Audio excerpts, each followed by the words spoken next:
Peemonkey. Hey, listen, I know y'all are impressed by the intro, but let's just get right into it, you feel me?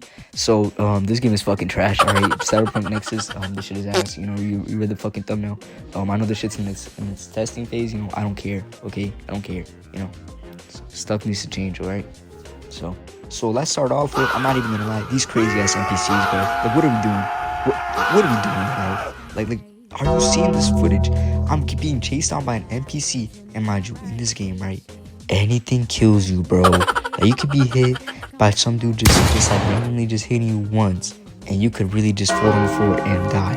And not to mention, you lose everything in the game, like everything you have in your inventory, you fucking lose it. Unless you pay money for insurance, which we're gonna get on that later, because tell me why that sucks too. Like, are we serious? Okay, but besides from that, let's talk about the currency in the game. Why is there two different types of currency, right?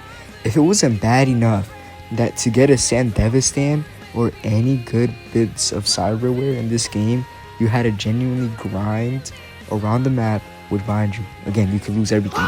Or you could repeat the same like little missions again and again and again, which gets really annoying after a while. All of that just to get your hands on a Sandevistan. Fuck no, baby! So, let's just say you finally got your Sandevistan, right? You go to the Ripper Doc. You ask him, can I get this installed? Turns out, you not only need $5,000, but you also need 149 in chips. Now, if you're like me and you're a true grinder, you'll be able to get this shit, like, easily, you know, after grinding a whole while. And, of course, you would be excited to use your new Sandevistan, just to find out that shit is booty. That's right, those 2 hours of grinding to try and get it from random crates, all that just for you to find out it's only good for running away? Yeah. Come on, bro. Are we serious?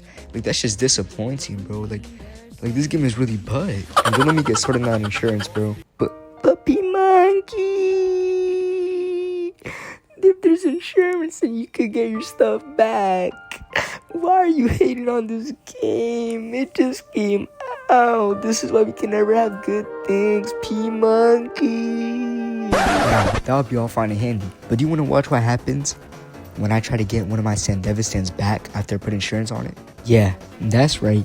Instead of being able to put it back right on your back or something like that, or guess what, maybe just keeping it after you fucking die, you have to go reinstall it at the Ripper Doc and spend the same amount of money again, bro. Anyways, now that we got that out of the way, let's go ahead and talk about the missions this game has to offer. So anyways, the first one, known as Fly Me to the Moon, tends to be a pretty buggy ass mess, you know, as you can tell. But besides from that, it's a pretty cool mission where you get to do basically what Lucy and David did when they first met and stuff. You know, you even go over to her house and whatever. Of course, you're not going to the moon. But just like how it goes, you do eventually end up getting fucking jumped by Freddy Fazbear, and then have to fight off 4 different fucking boss level NPCs that just absolutely beat the living shit out of you. And look at this, I'm already dead. So anyways, besides from that, there is another mission known as Ghost in the Sand, which makes you go to Night City, which is, you know, what the map in this game should be. And, well, you then drive on over to this house, which apparently has a signal going off on it. I don't know why it's so important to go here, but I guess, you know, you just want to go there. And you loot a couple stuff. You go outside, right? Suddenly you lose connection with whatever girl you're on the phone with.